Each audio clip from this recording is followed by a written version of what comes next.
So I guess that all of you have studied spirituality and different schools and ways of spirituality. Usually people who end up at the Open Heart website are people who have quite a bit of history with different practices and different teachers and ways. And so I only assume that you also have some history. Of course, as I mentioned, most of you are already Open Heart practitioners. But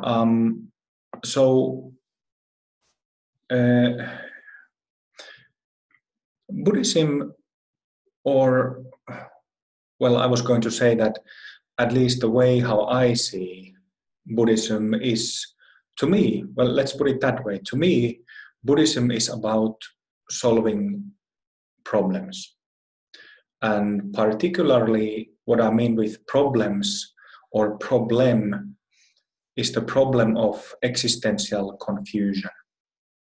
Being existentially confused. In traditional Sanskrit term, this existential confusion is samsara. Samsara, which means literally cyclical existence, going around in circles. So existential confusion happens because we think that we are independent entities, independent beings, selves, me's and you's. Or when this me entity, we regard ourselves as me's, me entities, automatically there is other, you's and them, and we and them. So a good word for how Buddhism Buddha Dharma tries to solve this problem of existential confusion is deconstruction. Not building something to solve it, but deconstructing, tearing down. Well, tearing down is not maybe good, but another, like an analogy for this task that we're doing with Buddhist practice, whether it's Open Heart practice or any other practice, is sort of like letting the air out from a balloon. And this air is this sense of self. We let out this sense of self, sense of meanness, in all possible forms and manners that it happens in our mind. So, in short, we deconstruct, remove this narrow, limited sense of self. And a simple way to talk about practice is to consider 3 different bodies. First, we have the physical body, which is easy to see and easy to feel.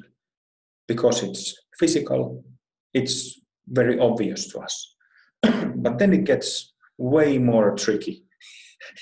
So the second one is mind or energetic body. And this energetic body, if you know something about tantric practice, is made of subtle energy as well as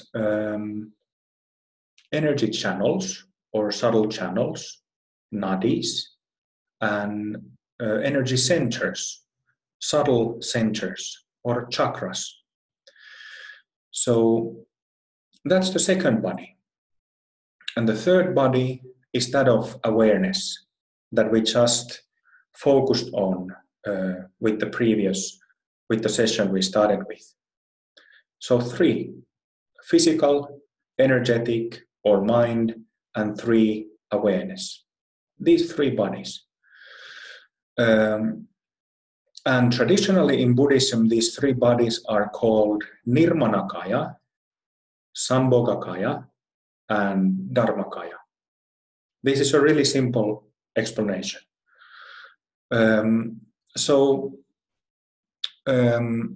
Regardless of the form and way of our meditation or spiritual or Buddhist Dharma practice, we are dealing with these 2 bodies. The selfing happens in the second body, in the energy body or the mind. Mind made of thoughts, concepts, ideas, dreams, fantasies, emotions, and then just subtle energy that doesn't have form, like a mist. So we have this energetic mist as well as these different forms that the mind, should I say, emanates or happens, takes place. Do you follow me? Do you understand? So this selfing happens in the second body, not in the third body. So this third body of awareness or Dharmakaya,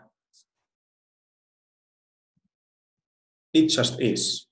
This basic knowing, aliveness, groundedness, that's Dharmakaya. And what Buddhist practice, especially, specifically Buddhist meditation, which emphasizes the so-called vipassana practice, what it seeks to do is to marry these 2, energetic body and body of awareness. And what happens through vipassana, whether it is non-tantric practice or sutra practice, or whether it is tantric practice, the idea is to let the air out, let the air of selfing or self, let it out from this self-based mind, so that we can see that actually these thoughts, emotions, selfing, fantasies, ideas, that they are actually already this awareness. It is common that some practitioners and teachers, when they first find this awareness, body of awareness, they think that, oh, I can just remain in this knowing awareness and I don't have to worry about this energetic body or mind. You know, I can just be detached from it and it won't matter. But it actually matters. And this is not, it's not Buddhist way of looking at practice, you know, leaving this second body without attention. Buddhist practice is about seeing that this mind that first appears to be samsaric, causing confusion, is actually free and liberated. Do you understand? So yeah, this is important to realize that this is what we are doing. Let's see what I have in my notes.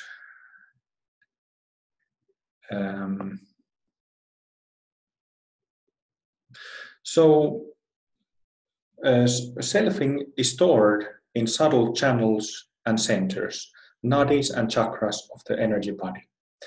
And Tantric Yoga, you know, tantric practices are very universal. Tantric practices done in Buddhism, Hinduism, and also other religions, but I'm not going into other religions in this connection. But Tantric Yoga means that we use mantras or vocalized sounds, breath work, working with the breath, breathing in different ways, and also visualizations. We use these three main techniques: mantras, breath work, visualizations. Then there are also mudras, which are gestures. We also in Open Heart Yoga, we use different mudras with the fingers. Yeah, so these are very common elements of Tantric Yoga practice. And Tantric Yoga techniques are always received through an empowerment given by a realized guru or a student of a realized guru. In the case of Open Heart, that guru is Guru Rinpoche and Yeshe Tsogyal, these very famous Indian Mahasiddhas, masters who lived in India and Tibet about 1,000 years ago. And they are the ones who are at the guru position. Myself, I am only a representative of them and their teachings, passing on to you guys, sharing these practices and teachings. So I mentioned sutra style practice. So sutric practice means working with one's own mind directly, without mantras, without breath work, without visualization. Where that is a simplified statement, but Tantric Yoga mainly uses these mantra, breath work, and visualization. So an example of sutra style practice would be to just sit, and then as whatever happens in the mind, whatever thoughts, emotions, fantasies, ideas, subtle energy takes place in the mind, you practice this so-called vipassana, or direct seeing, supreme seeing, and look into those objects appearing in the mind and try to see that they all have this basic knowing, basic awareness in them. And when and if we did that, this would be liberating. We would see the selfless or empty quality of all these mind objects, things, phenomena appearing in the mind, and this would have a liberating effect. So with sutric practice, there is also this transformation of the mind, transformation of all this selfing into selfless, liberated state.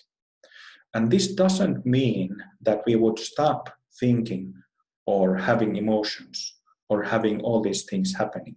It doesn't mean that they disappear completely. It does, thinking and all that functioning of the mind, it does reduce significantly, I would say, but it doesn't disappear.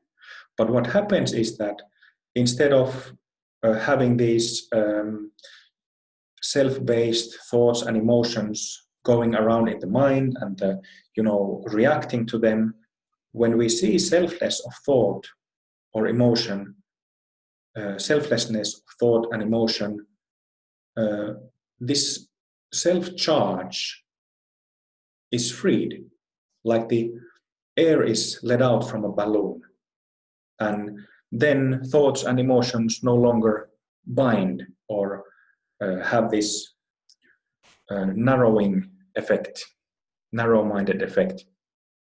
Sometimes I can't find, sometimes my English is terrible, sometimes it's better, so sorry for that. Today I feel like it's worse today. But I hope you understand. If you don't understand something, let's hope that we have time for a short discussion at the end of this session. So when the sense of self or self-charge is taken out, removed from this mind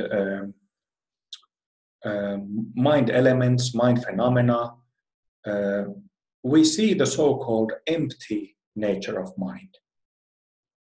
We see the emptiness or selflessness of mind functions. And this is liberation. This is freedom in Buddhist terms. Oh, I was talking about the way how Sutra practitioner works with this mind phenomena. So Tantrics work with the same mind, same energetic body, but in a different way. We use mantras and breathwork, visualizations. We work with the same energy body, but it is more like energy work, working with the energy, and this has the same liberating effect.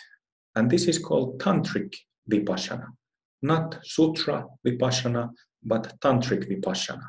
Vipassana through Tantric means.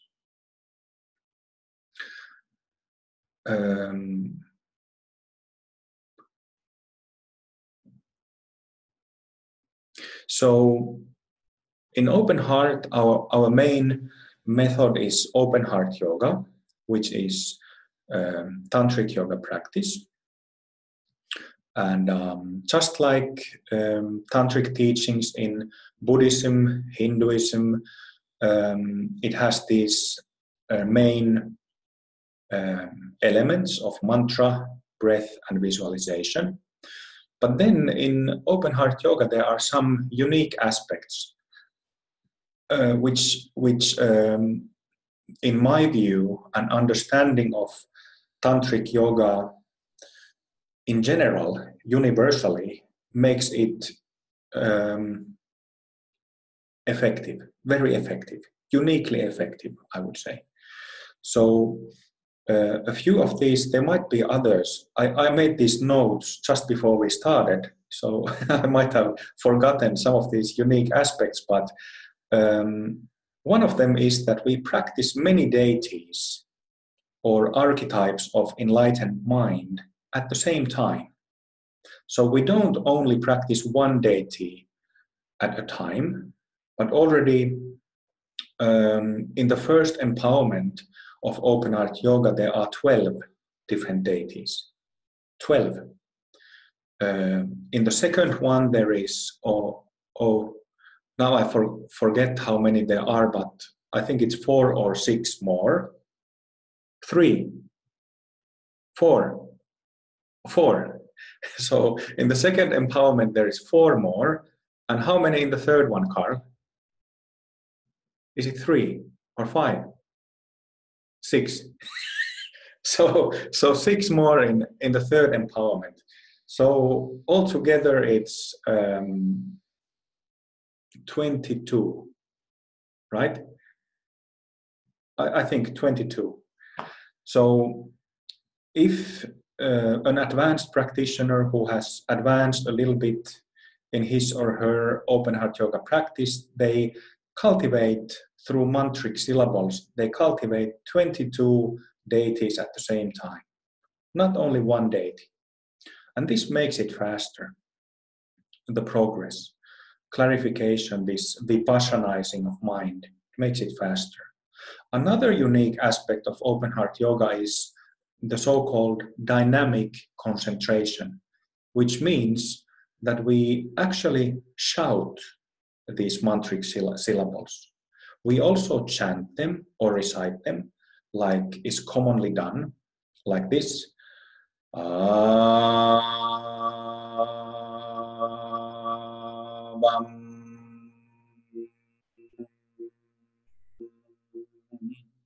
So we do this very typical chanting, but we also shout these syllables. Ah, vam, ah, vam, ah, vam, ah, vam. So we use these mantric syllables that relate to that larger number of deities, and we use this dynamic concentration. And this is the way how we bring these deities or Buddhas, archetypes of enlightened mind, into our samsaric mind. And this is why in open heart community we see so many of these so-called bhumi openings or awakenings, shifts happen so fast, because we use that dynamic concentration instead of that gentle concentration. We use this dynamic concentration, and it makes it it is not violent, of course. I'm not talking about aggressive or hard concentration. It's just dynamic, more focused and sharp. So this makes Tantric Vipassana faster and more effective. I've talked about dynamic concentration in my second book, What's Next, on post-awakening practice. You can find the ebook from the website for free if you haven't read it already. So we practice many deities at once and combine it with dynamic concentration. Also, a third unique aspect of open heart yoga is that is related to the number of subtle centers or chakras.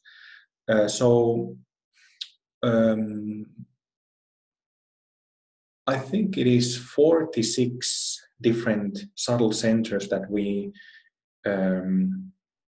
use these mantras. We put our attention into 46 different locations in the body and then shout or chant these mantras, instead of just using a few centers in the spine or something like that, which is traditionally done. But we do it in many more centers in the body, as well as also in the whole energetic field or aura. Also, a fourth unique aspect of open heart yoga is that blessings and energetic charges of whether the energetic charge of it is connected to a guru in guru yoga, or whether it's a charge, energetic feeling of some deity, these charges and blessings are pointed out to practitioners so that practitioners can recognize them and feel them. It is too common in not only in Buddhist Tantra, but also in like Zen Buddhism, Theravada Buddhism, that prayers are recited. Different prayers, different mantras, different texts are recited. And even if they every time bring out these immense blessings of Buddhas, Bodhisattvas, or Dharma ancestors, lineage masters, they go unnoticed. I've seen this in so many different groups and groups, that these blessings and charges are not pointed out. But it is extremely helpful to receive those blessings and feel them, because what do?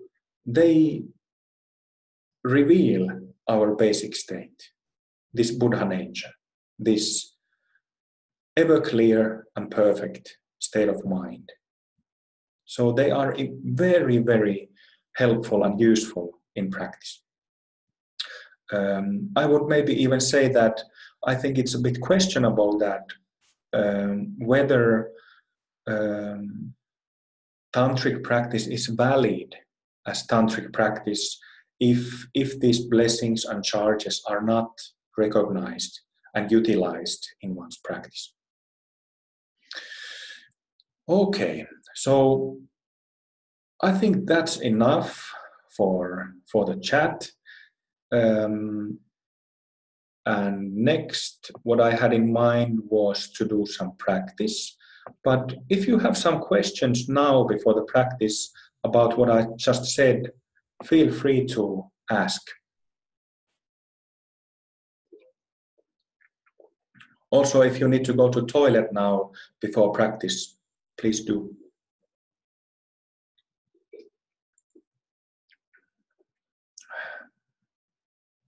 Any questions or comments?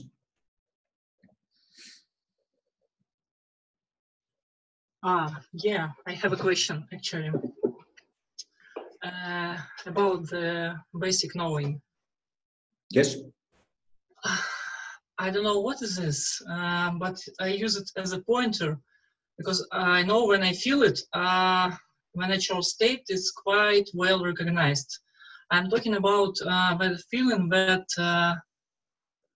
it's kind of filled somewhere here. I don't know. I'm in the center of it, and it's filled with a ocean wave. So it's not stable. It's kind of woof, woof. Ah. It's kind of slowly. I mean, maybe once a second or once in a couple of seconds. Mm-hmm. Slowly get wavy. I mean, it's kind of, it's like an ocean wave, really. Right. It's gradual and it's massive, really massive. It's not some tiny thing. And I don't know what is this exactly, that feeling. Okay. Yeah, that's a good notion. So first of all, the main training in Buddhist meditation is emptiness. So whatever we experience, first see if there is self, a feeling of self or a sense of self in that sensation. So when you feel that pulsation, this wave, see if it has a self or whether it's selfless. Okay? And then when you see the selflessness of that phenomena, that mind phenomena, then just let it be. All these energy sensations are aliveness, are Sambhogakaya, which means Buddha nature as energy, as manifestation. Okay? Okay. Yeah. But is it okay to use this phenomena as a point? Can you come closer to the microphone so that Yeah. Is it okay to use such a phenomenon as a pointer to the natural state? I mean, when I feel it, I know that the natural state is quite well recognized, because when it's murky and fogged and filled with fog, I can't feel that thing, that wave. I see. Well, it is common in different meditation exercise taught in different schools that this aliveness, for example, of the body, feeling that the body is alive, that it's the heart pulsates, there is blood running in the veins, it's warm. It's used as a way to recognize the natural state. But I would like to add something to that. Well, if you see that those sensations are empty, then it is correct, because seeing emptiness means that you also see or recognize, detect that knowingness. It comes with that recognition of selflessness of some object, some event. So that is very, very important. Like I often say, that emptiness is the main training of Buddhist meditation. So if we use some aliveness event that happens in our practice, just remember to you can go from the emptiness of that particular phenomena to that knowing, or go back to knowing first, and then from there look into the emptiness, selflessness of that sensation that you're feeling. The problem is I'm not quite sure that I can recognize knowing correctly. Well, then you just need to keep practicing. Just keep clarifying what I've said in this session, and also, I'm sorry. What did you just say? I said that I'm not sure that I recognize basic knowing correctly. I'm pretty sure about the aliveness aspect of it, aliveness, but I'm not sure about the knowing aspect. Okay, I'll show it to you. Look at me.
Okay. It feels somehow in the breast area. I mean, it's like a open space here. It's like I am an empty inside. It's like I'm a hollow body. Yeah. Feels like that. Yeah. Is this correct? Well, energetic sensations are useful, but can also be deceptive, because well, that's the thing, sensations don't stay. Sensations come and go. So if you now feel that this basic state is that certain kind of thing in the chest area, in the heart area, it might work for you in the next session that you do. But in the next session, you might not be able to get that same sensation. If you do, great. Use it as a door, as an entryway. But I'm just saying that at least for me, it has been the case that when I use some in my mind, when I define it in a certain way, that definition, that door, that entryway doesn't work, because I guess it's because of this continuous process that we do with tantric practice, that that big cleaning of tantric vipassana is in motion, and it changes things. So I can totally relate to your perception that it's this warm sensation from the heart. I can remember that it was like that for me too. And certainly there is this warmth, loving, heart-centered feel in that aliveness. But at the same time, when I'm like this,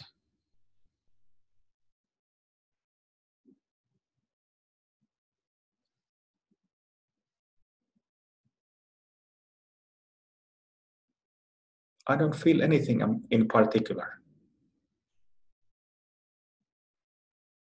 Do you understand what I'm saying? So, do you understand? Yeah.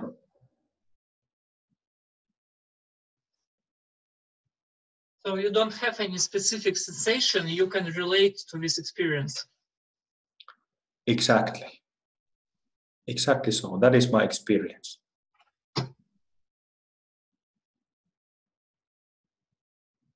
So if it was like I'll just take a hold of this and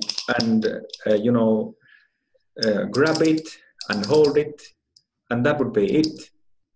It would be so much easier. But because there is nothing to hold, that's the challenge. But also, I was just thinking about your question in relation to your Bhumi situation. I think your question from that perspective is interesting. I think we could continue that discussion over email or something, because I would like to know more about it. But maybe you can also, when you feel that aliveness, it comes to you first, then see that this aliveness knows itself. And that this knowing, as I said, is effortless, requires no effort whatsoever. Or another option would be just to forget it. Just forget whatever I said and just don't do anything in Ati Yoga. Just don't worry about it. You will understand it later. Anything else? Any questions, comments? Thank you for the answer. My pleasure, my pleasure. For the pointing instructions. My pleasure. Hopefully it's useful.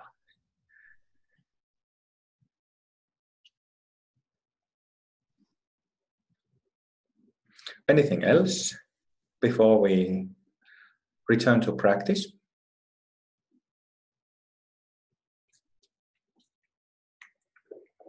Just want to tell it I need to leave now to take care of the kids. Okay. Okay, take good care of them. Thank you. Thank you so much for the session. See you later, Konstantin. Thanks. See you. Bye. Okay, no more questions. End of talking. Let's practice. So, since this is like an introduction session to open heart yoga, and I mentioned that, how did I put it?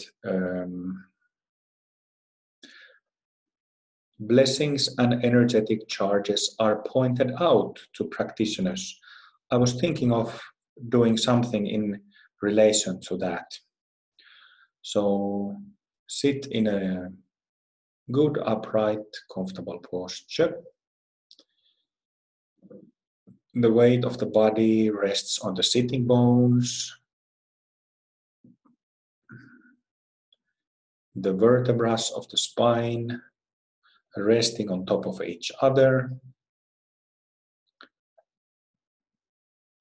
Head, the weight of the head resting on the spine.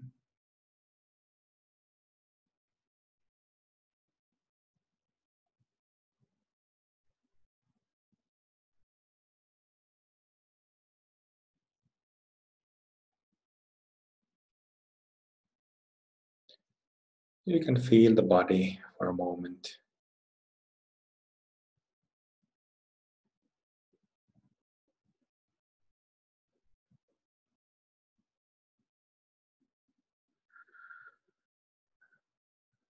Let the breathing move on its own.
So in open heart practice, usually in Buddhism, there are the so-called three refuges.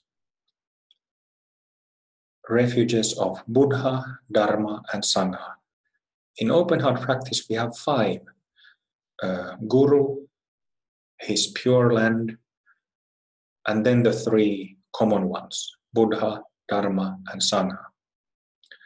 So we have a little over 30 minutes to go. So I was thinking that we could go through these basic prayers that we use in open heart, and then feel into those blessings, energetic charge that these prayers carry. So you don't have to have, some of you joining this session don't have open heart yoga empowerment, and you don't need it for this practice either. And these prayers can be found from the website under Introduction to Open Heart Yoga.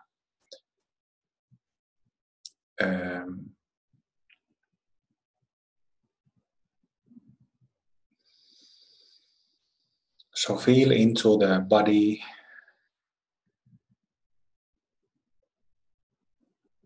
And like we did in the first session, then recognize the basic knowing, easily detected in the head area.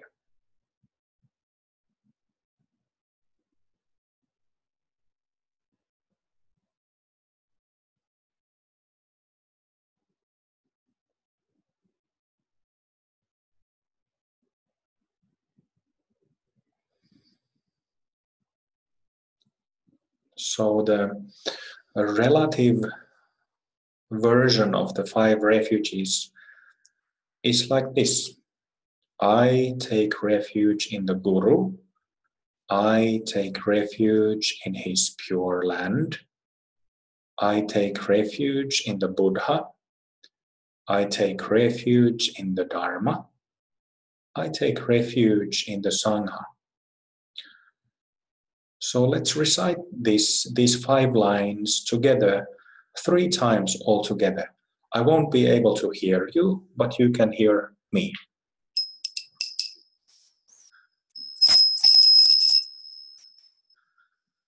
I take refuge in the Guru. I take refuge in his pure land.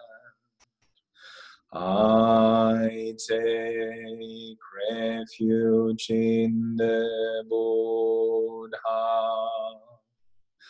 I take refuge in the Dharma.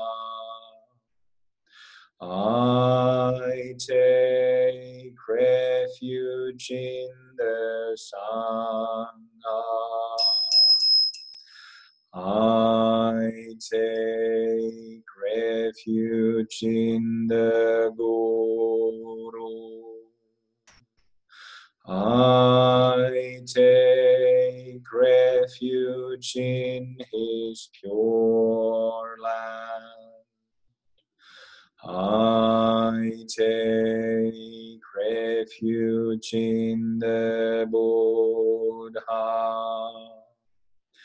I take refuge in the Dharma. I take refuge in the Sangha. I take refuge in the Guru. I take refuge in his pure land. I take refuge in the Buddha. I take refuge in the Dharma. I take refuge in Now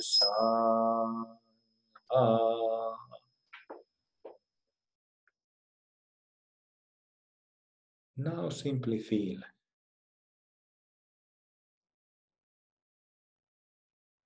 Feel into your body, into your heart, into your head, into the space around your body.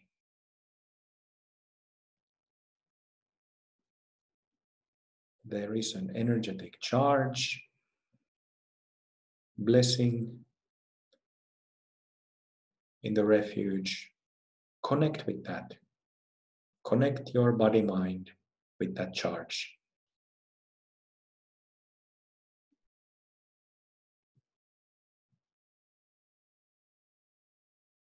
Externally, we speak of Guru, Pure Land, Buddha, Dharma, Sangha. But from the absolute perspective, these five are nothing but you, yourself.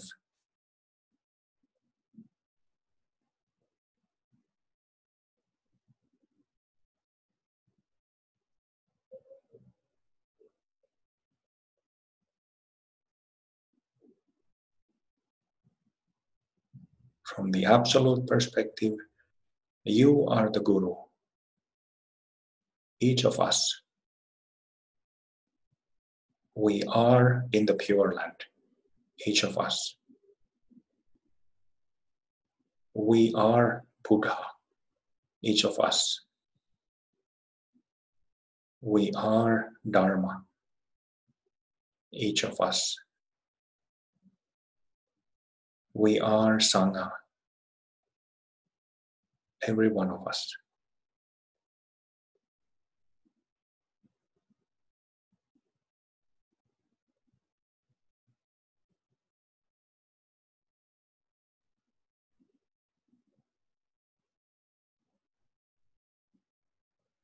Simply feeling the blessing, the energetic charge, a very, very important aspect of Tantric practice. Connecting with the blessings.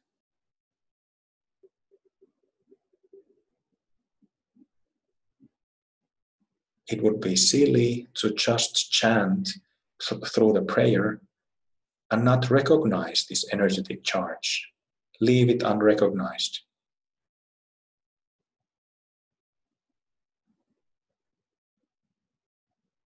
This is ourselves as Guru, Pure Land, Buddha, Dharma, Sangha revealing itself. And this is what we are really seeking, what we are after with our practice.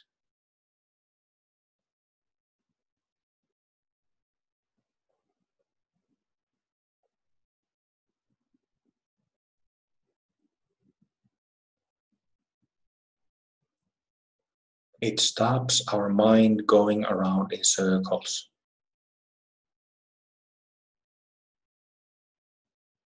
Removes samsara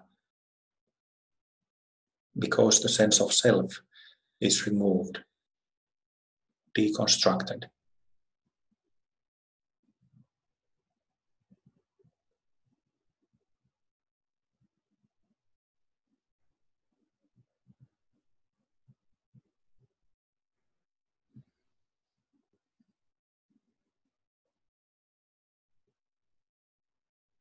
It's sort of like a good analogy is that if we had a potato chip, our body mind, and then we had delicious dip, we leave that potato chip to marinate in the dip. We leave the body mind marinating in the dip of 5 refuges.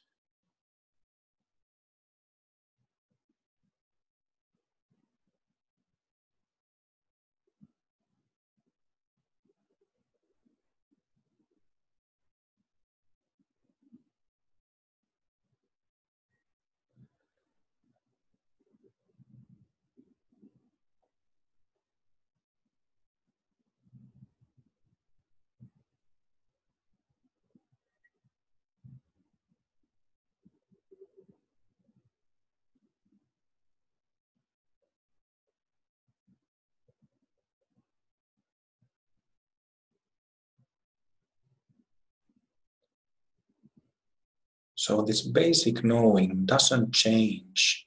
It can subtly become more clearer, but basically it remains the same. But then where the change is felt with refuge or bodhicitta or tantric deities or guru yoga, is in that aliveness and groundedness in the condition of our energy body. That is, in the condition of our mind.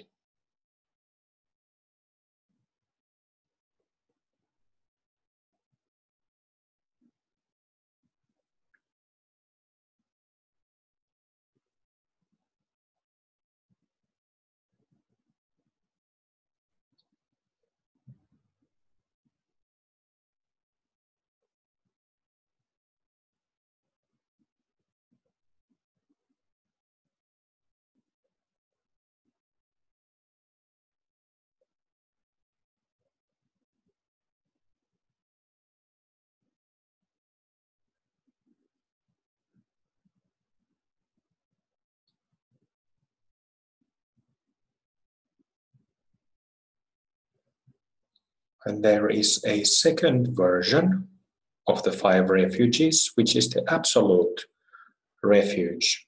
And it goes like this. I am the Guru.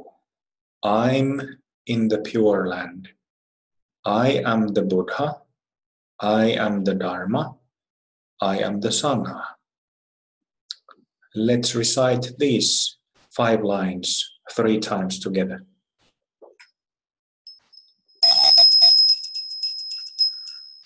I am the Guru.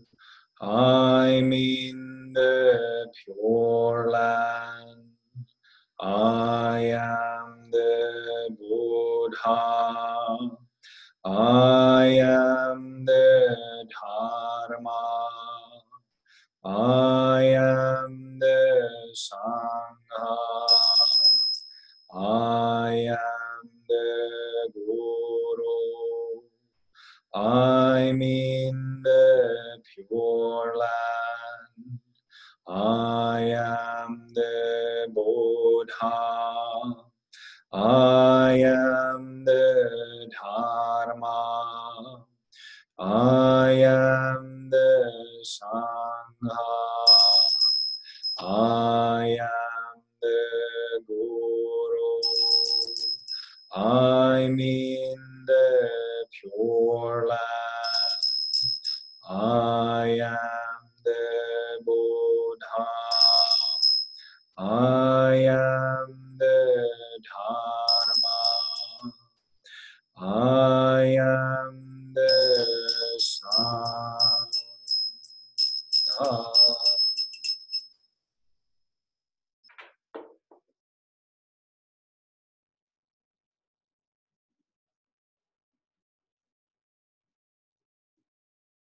Same thing.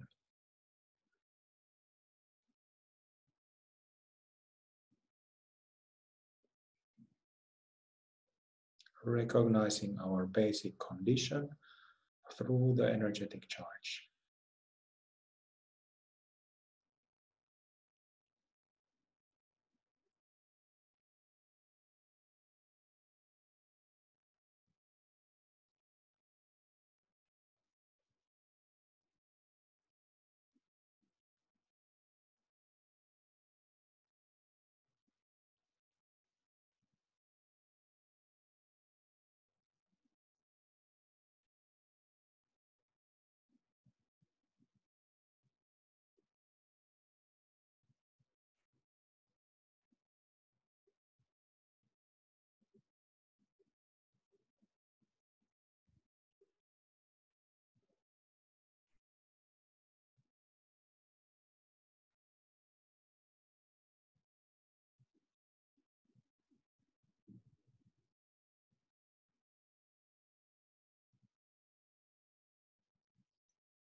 Also, when connecting and feeling blessings,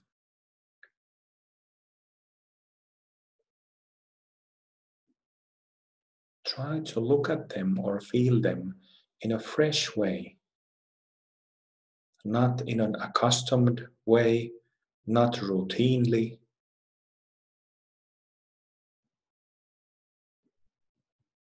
Feeling something new about them.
And then let's continue to short bodhicitta,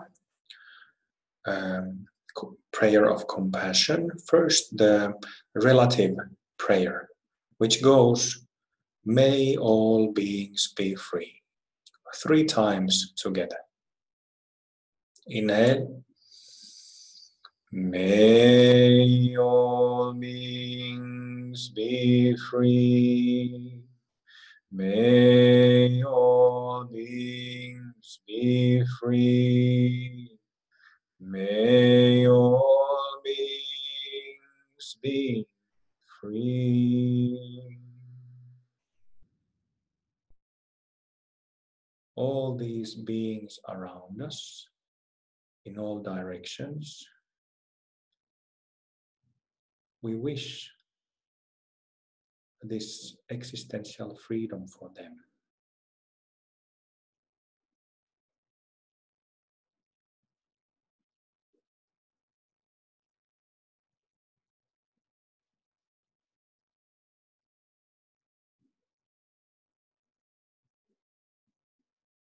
And of course, including ourselves.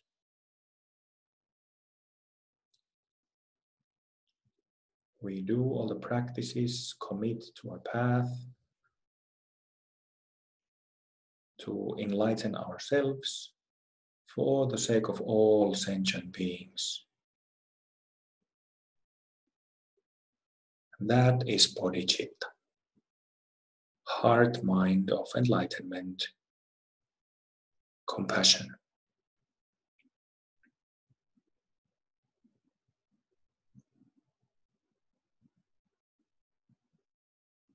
What is this bodhicitta?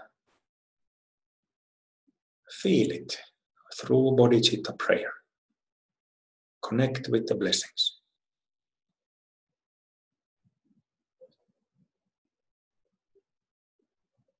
Very, very simple. Nothing magical, nothing mystical.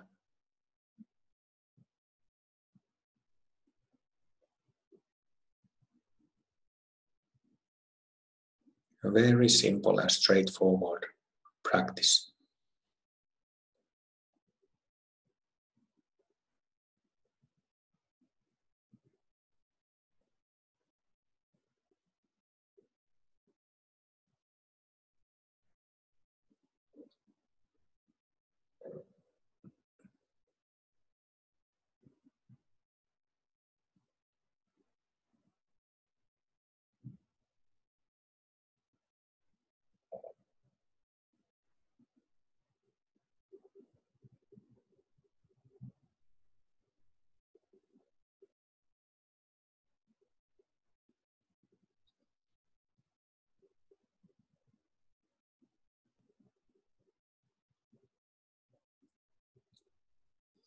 And the absolute perspective of bodhicitta prayer is that all beings are free.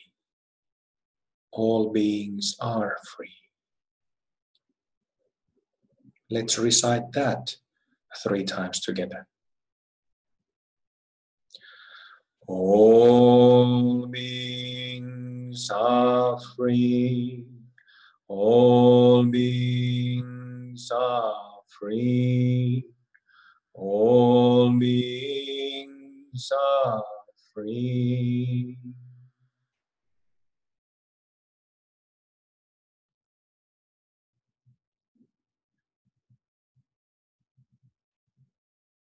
From the samsaric relative perspective, we wish freedom to all sentient beings. From the absolute perspective of Buddha nature, they are already free.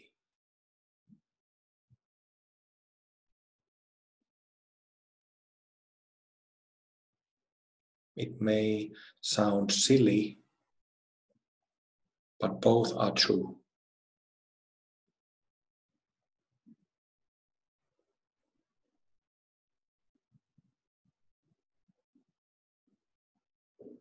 Feel it.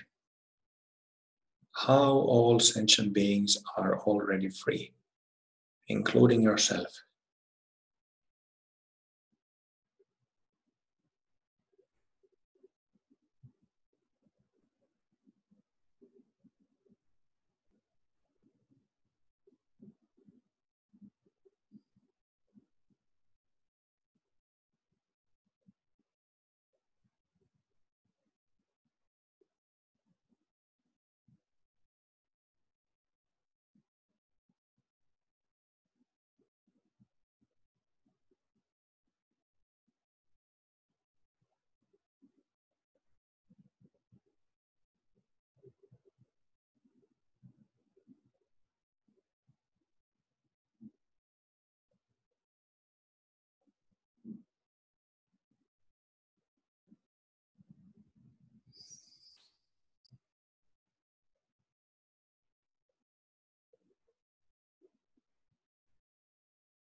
And lastly, a dedication of merit.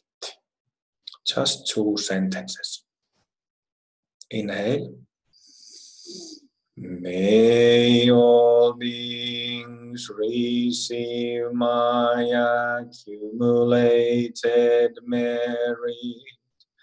I dedicate the merit to the refuge and to all sentient beings.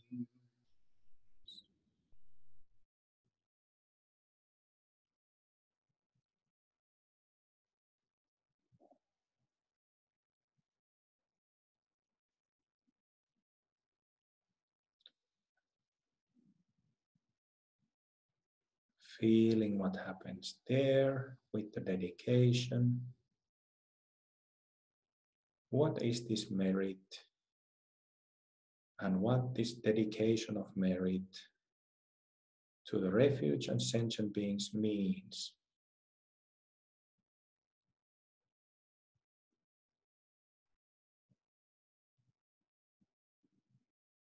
It's sort of like sharing blessings, sharing our practice with all beings so that they accumulate merit.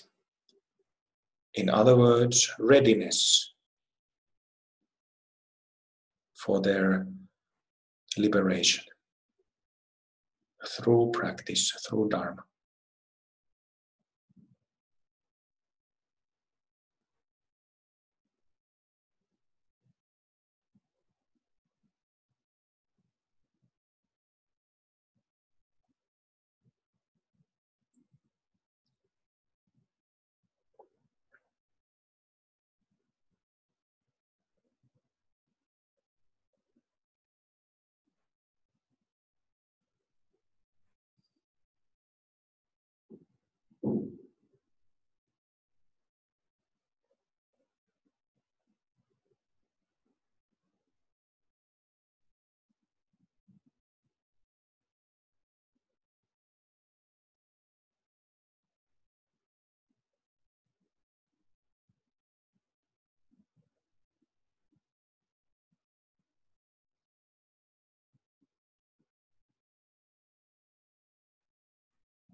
Okay, then you can feel into your body. You can take a few deep breaths.